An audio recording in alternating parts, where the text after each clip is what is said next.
Hi everyone. So I wear lots of different hats in my professional life as a lecturer, a social worker, an advocate and a volunteer. But the role that I'm the most proud of, which challenges me and rewards me in equal measures, is my role as a parent. But what I didn't know when I had my children is that 3 of my 4 children are in fact autistic. And I didn't know this for quite some time after they were born. So what I'm going to share with you today are 3 things that my children taught me about autism that I think is an idea worth spreading. But this talk isn't just relevant to parents, it's relevant to every single person who may interact with somebody who's autistic and who can keep these simple principles in mind to promote inclusion and make them feel less overwhelmed. So the 3 things that I'm going to speak to you about today are: expectations are not your friend. Every behaviour is a communication. And then finally, change the environment but never change the child. So I'm going to start off by giving you a little bit of background about autism and how this impacts the child, and this will help you to place into context what will follow. So autism is a neurodevelopmental condition or difference, and this means that the child interacts with the world around them differently. They react to and interpret the world around them uniquely, and how their brain sends messages to different parts varies substantially to that of a person who's neurotypical. Autism usually impacts the child in relation to 4 key areas. So the first area is social and communication. So some autistic children will communicate non-verbally or without the use of words. Some autistic children are pre-verbal. And autistic children who have verbal ability will still struggle perhaps to communicate verbally. So the second area in which autism impacts the child is in relation to executive functioning.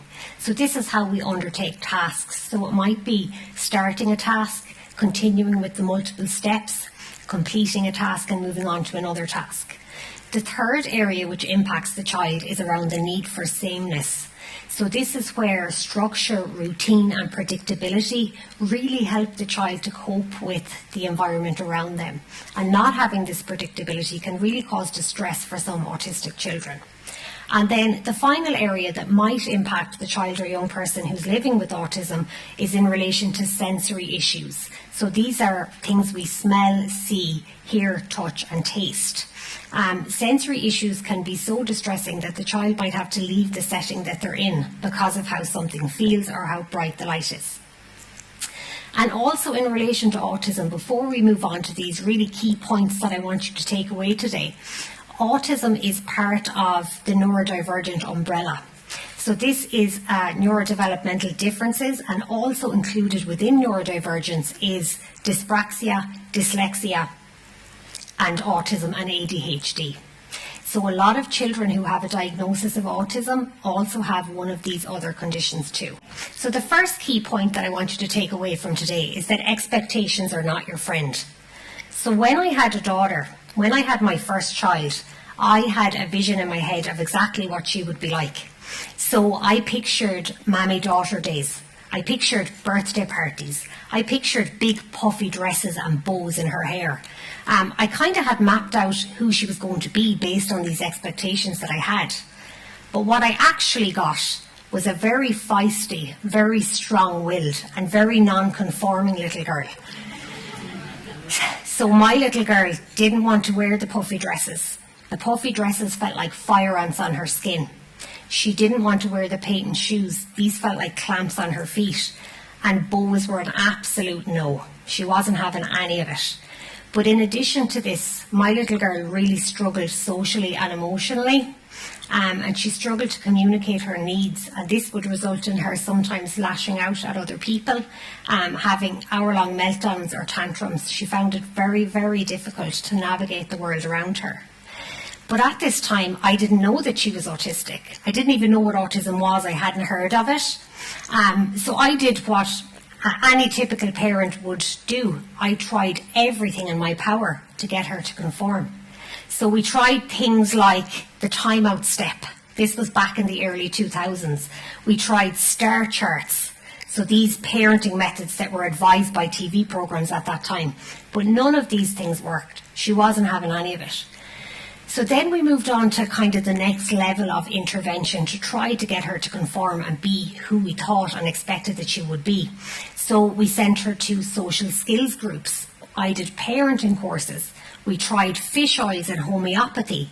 We even tried biofeedback training. So this was where she had to wear a cap on her head with sensors that measured her brain waves, and she was playing a computer game. And if she responded calmly, the spaceship or the caterpillar or whatever it was would move. If she wasn't responding calmly, it wouldn't move. If she was responding angrily or with frustration. So when I look back at this now, I absolutely cringe, and I'm like, what was I thinking? But really, all along, she was absolutely perfect, but she was autistic, and she also had a diagnosis of ADHD. So the second key point is that every single behaviour is communication. So whether it's something really slight like a squeeze of your hand, or whether it's lashing out or lying on the floor, refusing to comply, or whether it's a 2-hour meltdown that doesn't seem to have any logical sense to it, every single behaviour from a child is communication. So, for example, my son, when he was 11, it was a Sunday afternoon, and I said, come on now, Alex, shower time, you're going to have a shower. And he said, no. And I said, Alex, come on now, it's time to have your shower, it's shower time. And he just said, no. So I said, Alex, I am going to count to 10. You are going to get up that stairs now, and you're going to get in the shower. And again, he just said, no, I'm not. So this would go over and back for hours. And I would say, Alex, you need to get in the shower. And he would just say no. And it would go over and back and over and back. And neither of us ever felt good at the end of it, regardless of the outcome. Both of us felt really sad after that, and it usually ruined the whole evening. So what's different now? So after my journey of learning with my first autistic child and subsequently with my second and third, I know now what this means when Alex says no. What he's really saying is, Mom, I'm frightened. Mom, I have such a pain in my tummy worrying about a test that I have on Wednesday. Or, Mom, I've had a headache since Friday because something happened in school, but I'm not able to tell you this. I'm not able to verbalise exactly what it is that I feel. So then in relation to Ellie, my oldest, so this might be at a birthday party, she might lash out. She might start pulling things down off a table, or she might start throwing items.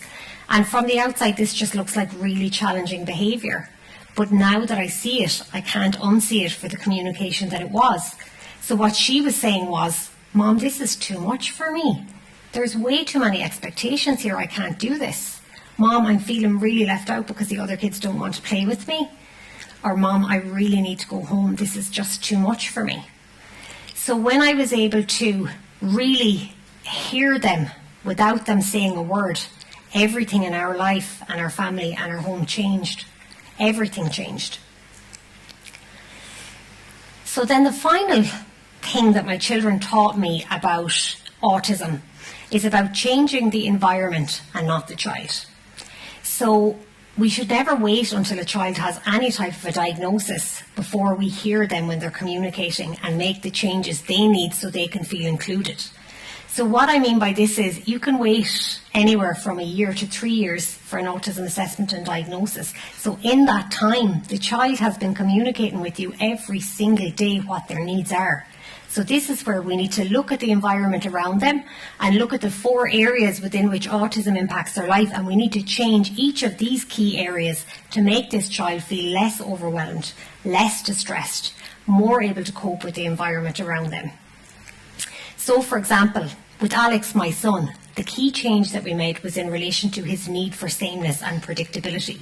So what I do differently now, if Alex is meant to have a shower at 6 o'clock on Sunday, I tell him this at 10 a.m. on Sunday. I'll remind him again at 4, I'll remind him at 5, and then we'll do a half-hour countdown down to 15 minutes, down to 5-minute reminders. He knows this is on the agenda and he's prepared for it.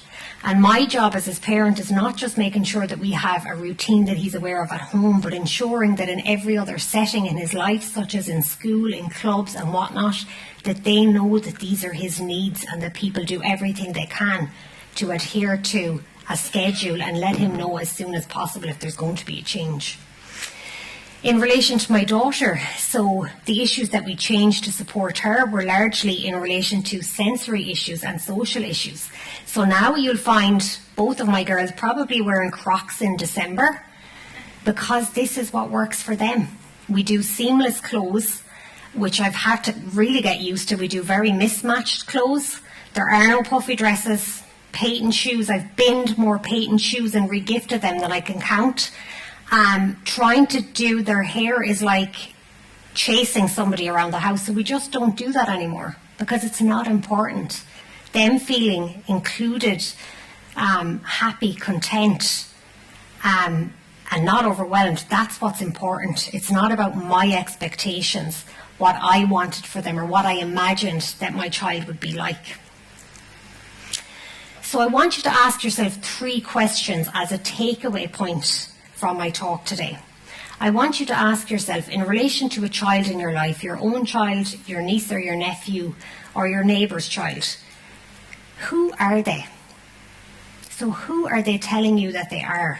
Not how you expect them to be because of their age or their gender. Who are they? And then meet them where they're at, rather than where you expect them to be. Ask yourself, what is the child communicating in their behaviour?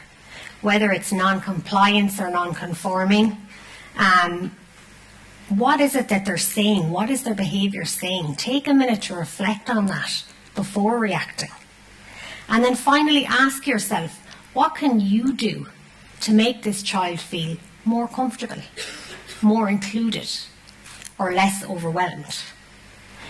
And then the final point as a takeaway that I want to share with you is that neurodivergent people are everywhere. We walk past you every day. You might be sharing your train journey to work with a neurodivergent person, or you might be sharing an office with them. Or in fact, a neurodivergent person might be giving you a TED talk at this very moment. Thank you.